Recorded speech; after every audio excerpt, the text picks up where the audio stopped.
Good afternoon, everyone. My name is Afiezar Ilyaz bin Alfie Iskandar, and with me is Abdullah bin Kamaruddin, Aliph Raihan bin Anuar, and Yasmina binti Hanafiah. Today, we will be looking to discuss the risk profile of XYZ Semiconductor Limited. So, without further ado, let's take a look on what we will be covering in this assessment. So, first of all, we will have the introduction, and then we will be covering the assets, which are SCADA network, file servers, key servers, and Microsoft Office 365 suite. And then we will be taking a look on the countermeasures. And last but not least is the conclusion. So as a brief introduction, our target is XYZ Semiconductor, which is a local branch of a global company, which makes the thin silicon slices used in electronics wafers. So they have a large computer network used by many departments. Their network includes many servers running typical business software, and they also use specialized programs, some to manage the complex machines that build the wafers. And originally, these systems were separated and not connected, but recently they connected everything to their internal network for better control. So this connection, however, exposes them to potential threats from the internet. So our team of security expert has been brought in to assess XYZ Semiconductor's security risk, and the management wants to minimize risk. Therefore, will only be aiming for moderate and low levels overall. And our review will focus on the system directly controlled by XYZ Semiconductor's local operation.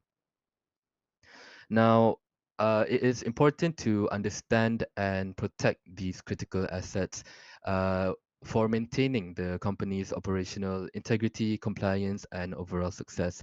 The four assets are SCADA network, the file servers, the key servers, and the Microsoft Office 365 suite. Now, moving on to the SCADA network, I will pass to Abdullah to further explain what it is. All right, thank you, Afiezar.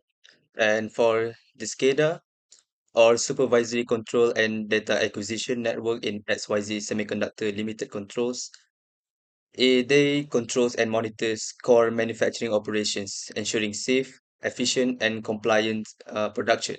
And it maintains essential records required by law, with any failure potentially resulting in fines and legal sanctions. The reliability of this network is crucial for generating revenue and meeting regulatory requirements. And the next one. So for the risk assessment for this particular asset, first I'll move on to vulnerabilities and threats. And starting off, to identify the vulnerabilities and threats within the SCADA network, we performed various actions as part of our assessment. For example, we conducted passive reconnaissance to gather information without directly interacting with the systems. So this includes monitoring public information about the company's infrastructure and, for example, scanning for exposed services, right? And we also did active reconnaissance follow involving network scanning and probing for vulnerabilities. Additionally, we performed social engineering tactics to understand employee awareness and potential weak points in human factors. By engaging in red team surveillance activities such as penetration testing, we simulated real-world attacks to identify weaknesses in this particular SCADA network. So, several vulnerabilities have been identified. One of it is supply chain disruption. uh, it is a key vulnerability here, as the SCADA system relies heavily on timely delivery of components and machinery, making it vulnerable to supply chain disruptions. Other than that is OT system integration, where it introduces risks due to outdated software and hardware, and lack of proper network segmentation increases the attack surface, making it easier for attackers to move laterally within the network. And last but not least is third-party vendor risks, which are also significant, as vendors with access to SCADA system can introduce vulnerabilities intentionally or unintentionally. And then the threats to the SCADA network, it includes geopolitical instability, natural disaster, and financial issues with suppliers that can disrupt the supply chain. Cyber attacks targeting integration points and exploitation of outdated software. Vulnerabilities are threats associated with OT system integration. Malware, ransomware, and other cyber attacks, on the other hand, spreading through the inadequately segmented network pose significant threats also. And cyber attacks targeting third-party vendors can lead to indirect access to SCADA system. So, and the next one.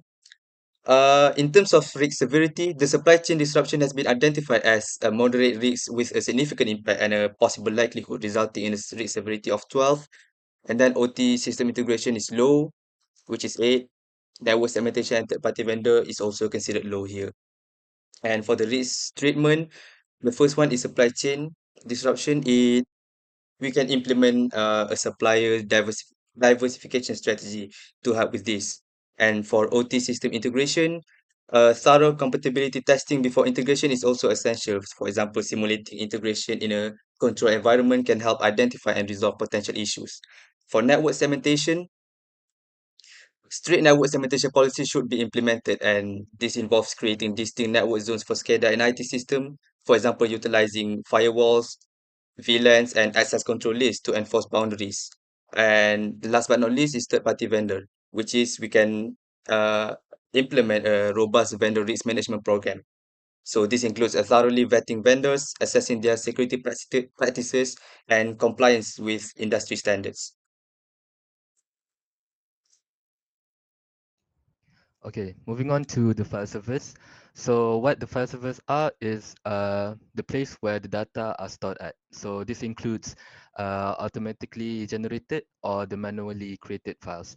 So this data is essential for audits, production and operational results, contracts and personal records, as well as the backups and expenditure reports.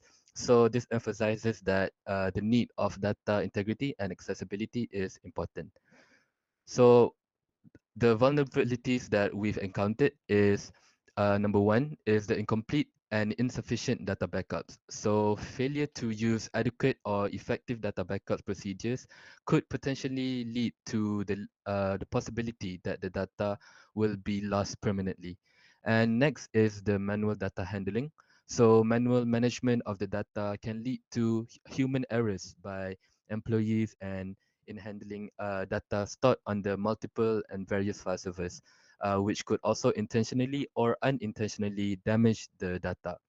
The third one is the regulatory compliance. So failure to adhere to the legal and regulatory standards for data protection and management could potentially result in legal penalties, fines, and major reputational damage.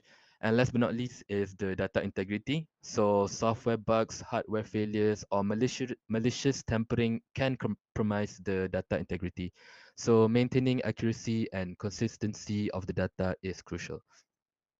Now, moving on to the threats, risk severity, and risk treatments. First of all, let's take a look at the data backups. So the threats could involve natural disasters like earthquakes and whatnot. Uh, Also, threats could mean data loss by corruption, which could lead to extended downtime and more financial costs. So the risk severity is labeled as low due to the impact being significant. However, the likelihood is unlikely, therefore accumulating a severity score of 8. And the risk treatments we've come up with is the robust automated backup strategy, as well as having regular testing, either daily, weekly, or monthly. And next is manual data handling. So the threats could include human error, data breaches, inconsistent data, as well as sabotages from insider threats.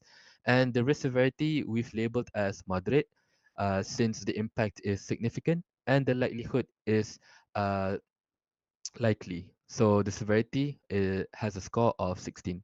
So the risk treatment is data centralization, data automation, as well as the most important one is employee trainee. And the third one is regulatory compliance. So threats includes severe fines, legal actions, enforced shutdowns or restrictions, and reputational damage. The risk severity is moderate, as the impact is once again significant. The likelihood is possible, and the severity score is 12. And the risk treatment is compliance audit, develop compliance policies, and as well as data governance framework. And last but not least is the data integrity. So threats includes like malware, cyber attacks, hardware failures, software bugs, malicious tampering, and so on and so forth. So the risk severity is once again moderate, and this impact is significant, and the likelihood is possible. Therefore, the severity score is 12.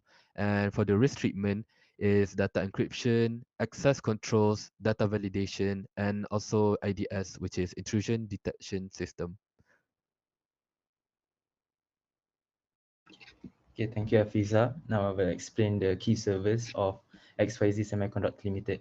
I would like to present our findings on the security posture of XYZ Semiconductors critical infrastructure, specifically the financial, procurement, and production servers. These systems are the backbone of the operations, and any vulnerabilities could have significant consequences. So moving on to the next slide, our review identifies several areas where vulnerabilities pose a significant risk. So first is outdated software, which I will explain. Outdated software means the legacy systems often lack the security features of modern software, making them more susceptible to known vulnerabilities. Imagine using a rusty lock on your vault's door, and it offers little protection against a determined attacker. Second is inadequate access controls. Weak access controls like lax passwords, policies, or overly permissive user privileges create easy access points for attackers. Inadequate access controls is like leaving a spare key under the doormat. Anyone can potentially gain entry. Lack of encryption our unencrypted data is like leaving gold bars, which refers to sensitive information in plain sight.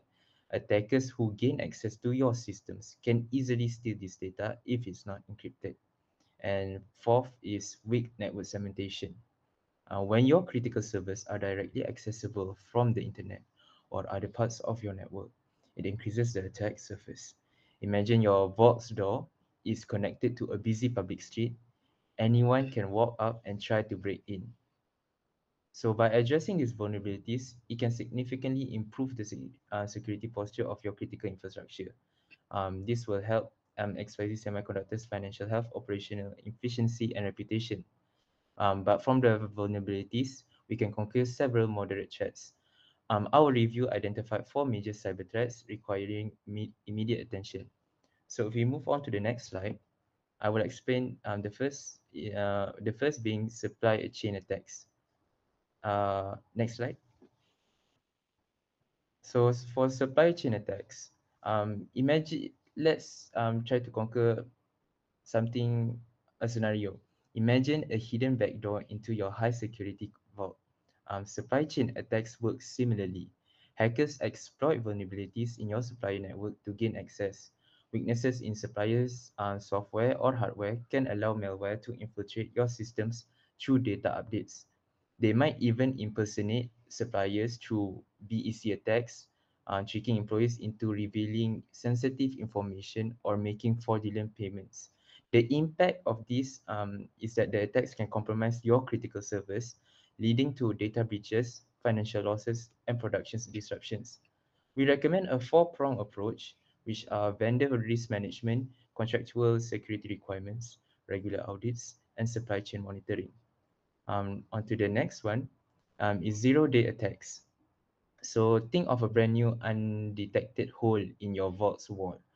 Zero-day attacks exploit previously unknown vulnerabilities in software, and these are particularly dangerous because there's no patch available. Attackers are constantly searching for zero-day vulnerabilities, and if they find one targeting software used in your critical servers, they could gain unauthorized access. And the impact of these zero-day attacks can lead to a complete compromise, resulting in data breaches, financial losses, and operational outages. However, the likelihood is possible. So the mitigation, we recommend a few defenses are threat intelligence, network segmentation, intrusion detection systems, as well as patch management. On to the next one is data breaches. So imagine someone stealing gold bars. Again, gold bars refer to data from your vault. Data breaches involve unauthorized access to or disclosure of sensitive information like financial records, purchase orders, or production secrets. Attackers use various tactics, including phishing emails, malware, or exploiting vulnerabilities in your systems. It can be financially devastating as regulatory fines, data recovery costs, and lost customer trust can significantly impact your bottom line. So, stolen intellectual property can also give your competitors an unfair advantage.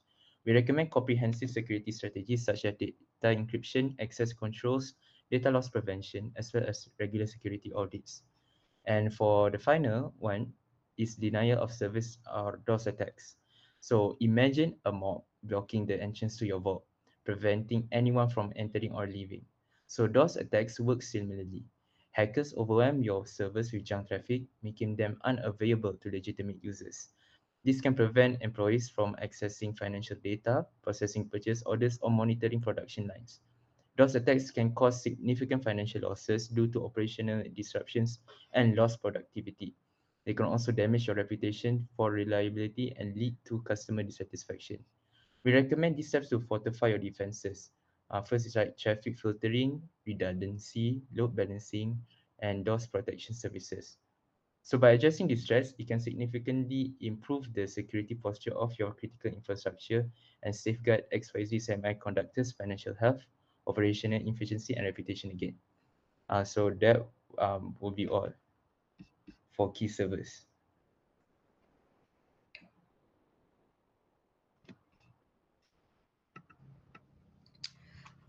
I will be presenting the risks in Microsoft Office 365 Suite because I understand that you use these applications in your company.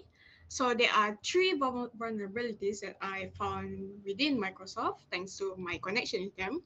Microsoft Office Remote Code Execution vulnerability, where improper link resolution before file access happens. The second one is the Microsoft Outlook Remote Code Execution vulnerability, where there's an incomplete list of disallowed inputs. And the third one is Microsoft SharePoint Server Remote Code Execution vulnerability, which is an untrusted search path.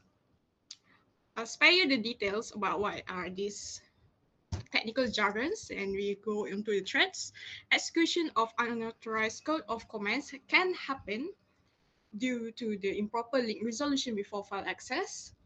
This will cause attackers to put unauthorized code execution in the program, possibly remotely. The next one is unauthorized access to read files or directories, where the attackers may enter your system, read, or overwrite the contents of unexpected files. The third one is bypassing protection mechanisms that is built into Microsoft, where attackers can bypass protection mechanism created by the developers. And the fourth one, unfortunately, it can cause denial of service, where the program redirected to the wrong files, triggering a crash or hang when targeted file is large or does not have the expected format. Uh, Next slide, please. So these four threats that we have found, although it sounds very concerning, after some evaluation by the four of us, we found that it is actually moderate as long as you follow the next steps. Into the next slide. So we would like to advise four risk treatments. The first one is separations of privilege, where you assign access rights based on the principle of least privilege, such as you have admins and regular employees having different kind of access. The second one is attack surface reduction, where you hardcode the search path to save values or let only the administrator set in the configuration file. The third one is input validation, where you focus on creation of limited allowed inputs list and proper output encoding. The easiest example to understand is that you can only use alphabets instead of alphabets and numbers. And the fourth one is risk detection methods. You can apply architecture or design review on the system, static or dynamic analysis into the system, or the most commonly used method is by using black box. On to the next slide.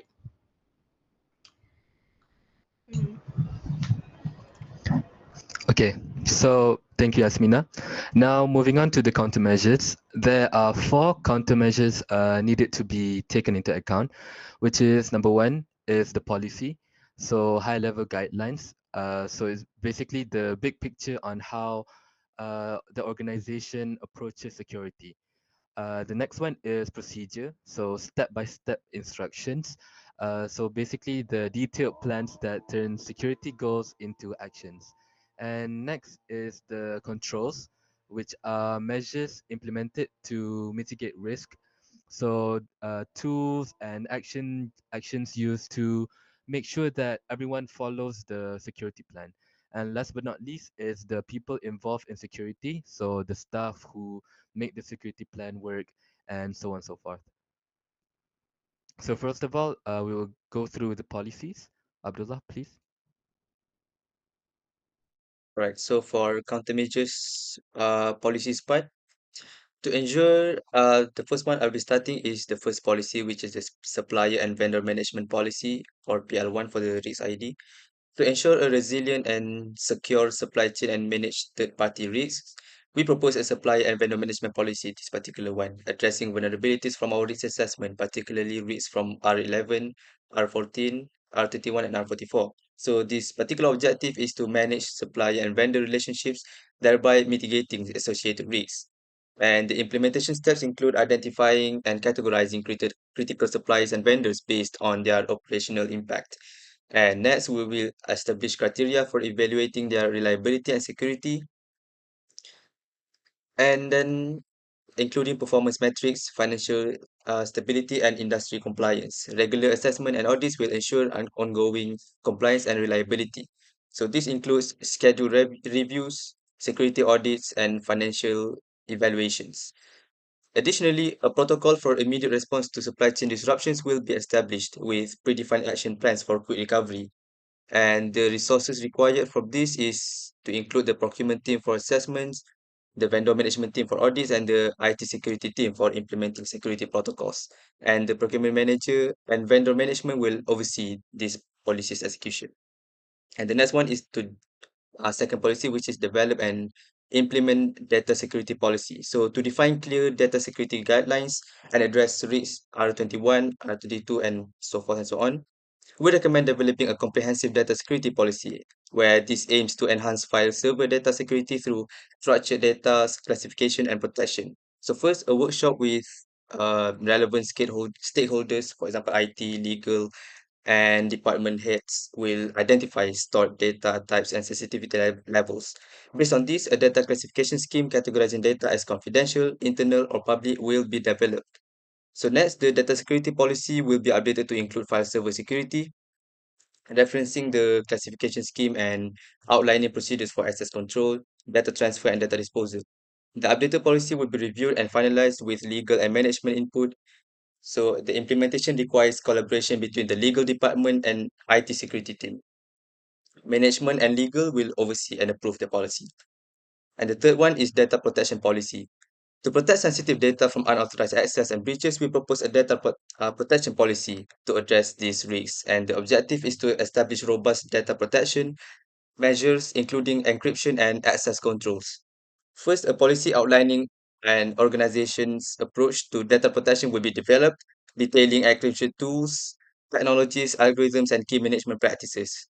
And then we implement encryption to secure sensitive data, and we'll deploy data loss prevention DLP solutions across endpoints, networks, and cloud services to monitor and prevent breaches. And regular audits will ensure compliance and effectiveness, reviewing the encryption practices, access controls, and the DLP solutions that we just provided just now. This policy will define audit scope, frequency, and methodology. So the resources required for this particular one is include encryption tools, access control systems, DLP software, and an audit team. And the data protection officer or DPO and IT security team will implement and maintain this policy. And last but not least, to protect the network from unauthorized access and attacks, we proposed a network security policy addressing these risks. The objective is to secure the organization's network infrastructure through comprehensive security measures. So this policy will outline measures including security tools, continuous network traffic monitoring, and regular vulnerability assessments. Ensuring proper network segmentation is also key, involving creating distinct network zones to minimize the attack surface and prevent lateral movements by attackers. Implementation requires deploying network security tools and engaging the network security team for continuous monitoring and assessments. So the IT manager will oversee these policies executions and maintenance. On to the next one.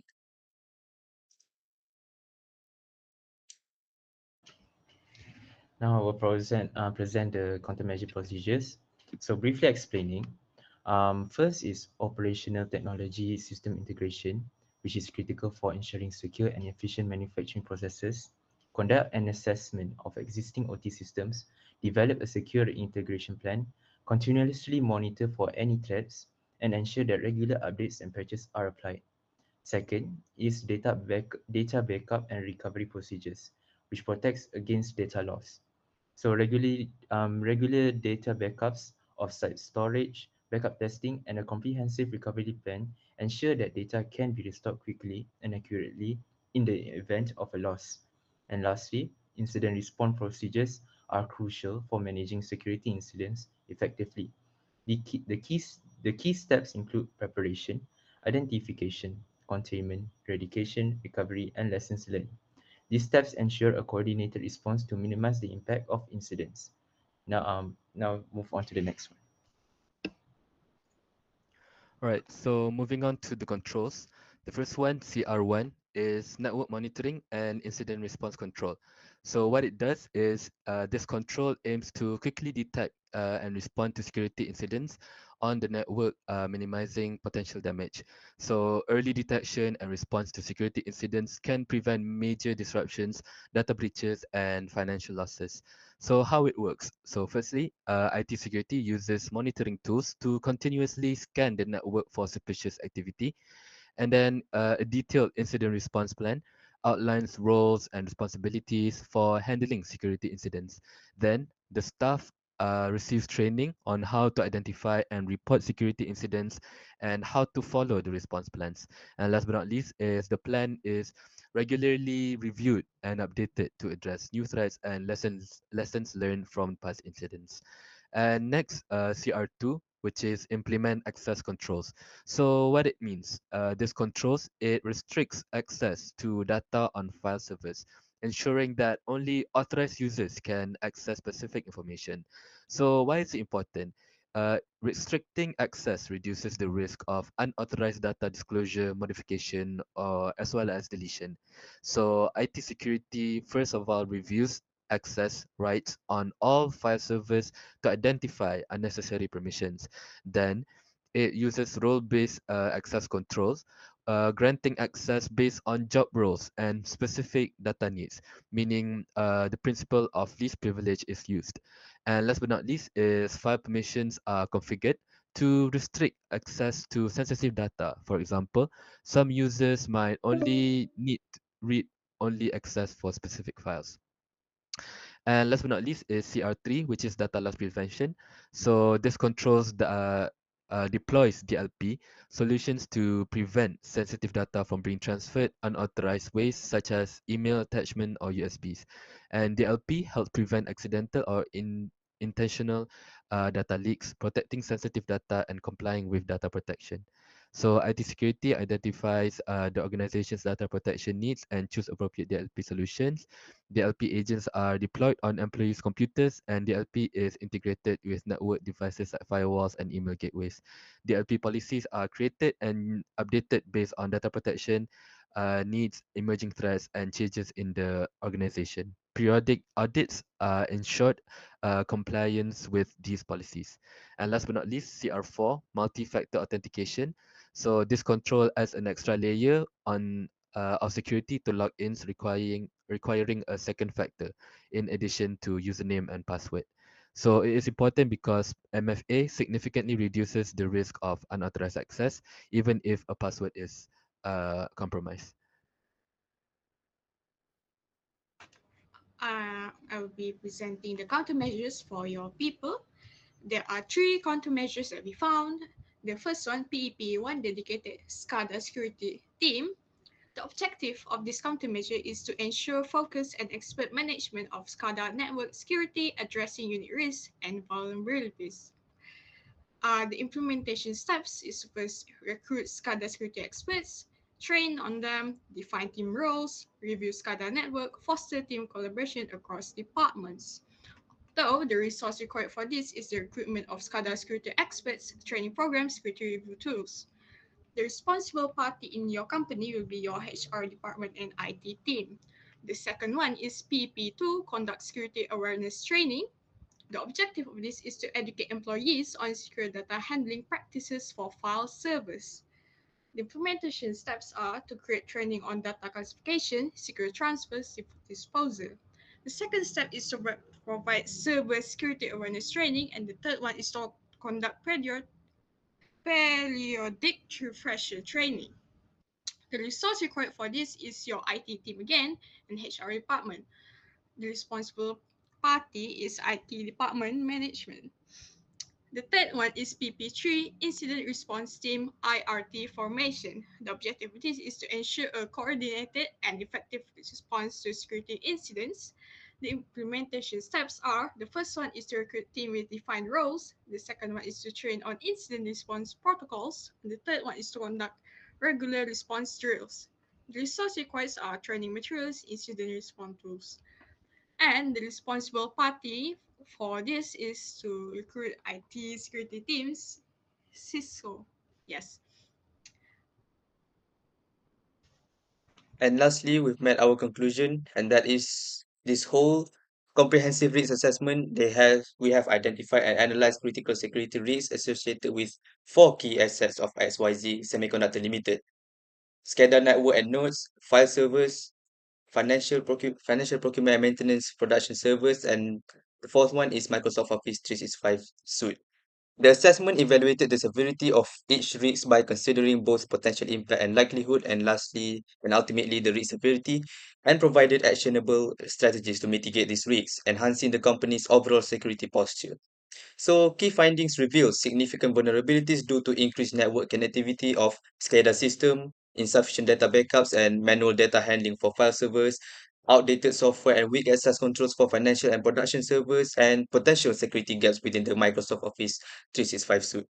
The recommended countermeasures include securing the SCADA network through segmentation and patch management, establishing robust data backup procedures and governance frameworks, updating software and implementing encryption for critical servers, and utilizing security features in Office 365 alongside regular security training for the employees.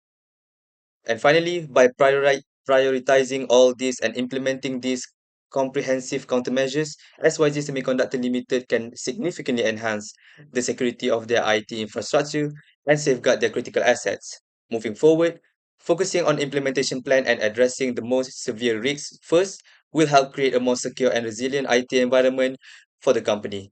And that is all from us. Thank you very much.